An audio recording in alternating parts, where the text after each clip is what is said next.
Hi బంగారాలు. ఈరోజు కథ పేరు తెలివైన చేప, అంటే క్లవర్ ఫిష్ అనమాట. అనగనగా ఒక ఫిషర్ మ్యాన్ ఉండేవాడు.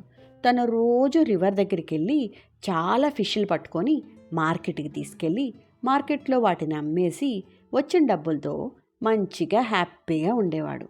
అలాగే ఒకరోజు రివర్ దగ్గరికి వెళ్ళి తన చేతిలో ఉన్న హుక్ ఉంటుంది కదా, ఫిష్లను పట్టుకునే హుక్కు రివర్లో వేయంగానే ఒక చిన్న చేప పైకి వచ్చింది. అది చూడ్డానికి చాలా క్యూట్గా ఉంది. ఆ ఫిషర్ మ్యాన్తో, ప్లీజ్ ఫిషర్ మ్యాన్, నన్ను కాపాడవా అంది. ఫిషర్ మ్యాన్కి ఏం అర్థం కాలేదు. ఏంటి, నువ్వు మాట్లాడతావా అని అడిగాడు. అప్పుడు ఆ చిన్న ఫిష్, అవును నేను మాట్లాడతాను, నేను చాలా స్పెషల్ ఫిష్ని, నువ్వు నన్ను కాపాడవా, వాటర్లో వేసేయవా అని అడిగింది. అప్పుడు ఫిషర్ మ్యాన్, నేనెందుకు నేను వాటర్లో వేసేస్తాను, నువ్వు అసలే స్పెషల్ ఫిష్వి, నేను మార్కెట్కి తీసుకెళ్ళి అమ్మితే నాకు చాలా డబ్బులు వస్తాయి అని చెప్పాడు. అప్పుడు ఆ చిన్న ఫిష్, ఈరోజు నువ్వు నన్ను మార్కెట్కి తీసుకెళ్ళి అమ్మేశావనుకో, ఈరోజు మాత్రమే డబ్బులు వస్తాయి. అదే నేను వాటర్లోకి వెళ్ళి మా ఫ్రెండ్స్ అందరికీ నీకు హెల్ప్ చేయమని చెప్తాను.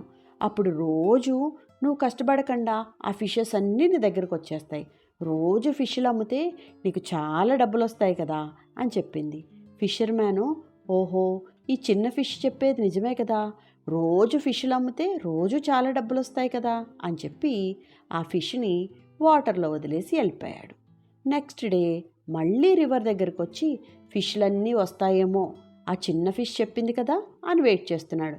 కానీ ఫిష్లు ఎందుకు వస్తాయి? రావు. ఎందుకంటే చిన్న ఫిష్ తన ప్రాబ్లంలో ఉంది కదా, తనని తను ఎలాగన్నా కాపాడుకోవాలని చెప్పి ఫిషర్ మ్యాన్కి అబద్ధం చెప్పింది. ఫిషర్ మ్యాన్ ఏమో నమ్మేశాడు. సో మోరల్ ఏంటంటే, మనం ఎప్పుడన్నా ఏదో డేంజర్లో ఉన్నా, ఏదన్నా ఇబ్బందుల్లో ఉన్నా తెలివిగా ఆలోచించి ఆ ప్రాబ్లం నుంచి ఎలాగన్నా బయటపడాలి. చిన్న ఫిష్ లాగనమాట. అర్థమైందా? కథ బాగుందా? మరుంటాను. బాయ్.